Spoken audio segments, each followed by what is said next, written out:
এবার এই কোশ্চেনটা দেখেন, এখানে বলা আছে নিচের কোন অরবিটালের শক্তি সর্বনিম্ন হবে।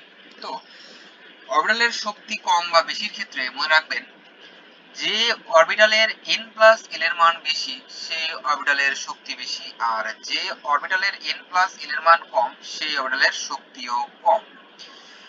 যদি দেখেন দুই বা ততোধিক অরবিটালের n প্লাস l এর মান সমান হয়ে যায়, তো সেক্ষেত্রে মনে রাখবেন তখন n এর মান বেশি হলে অরবিটালের শক্তি বেশি হবে এবং n এর মান কম হলে অরবিটালের শক্তি কম হবে।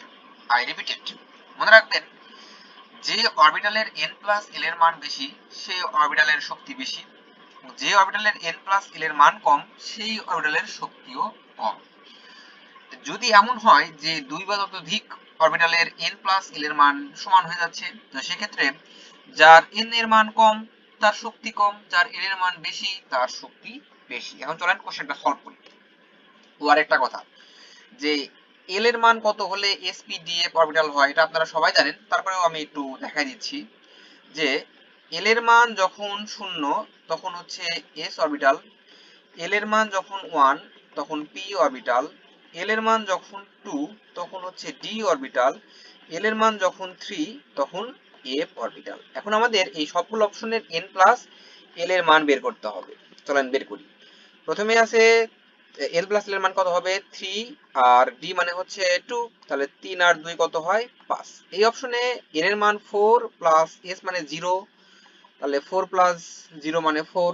সি নাম্বারে আছে 4p, n এর মান 4 আর p এর মান কত, p এর মান হবে 1, তাহলে এটা আসবে 5। এবং ডি নাম্বারে আছে 3 প্লাস s মানে 0 সমান সমান 3।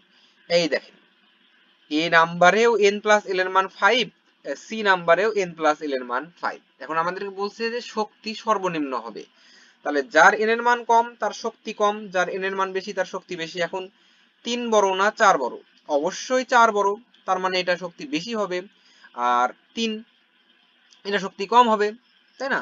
তাহলে এখানে বলছে যে নিচের কোন অরবিটালের শক্তি সর্বনিম্ন হবে, তাহলে উত্তর হবে 3d।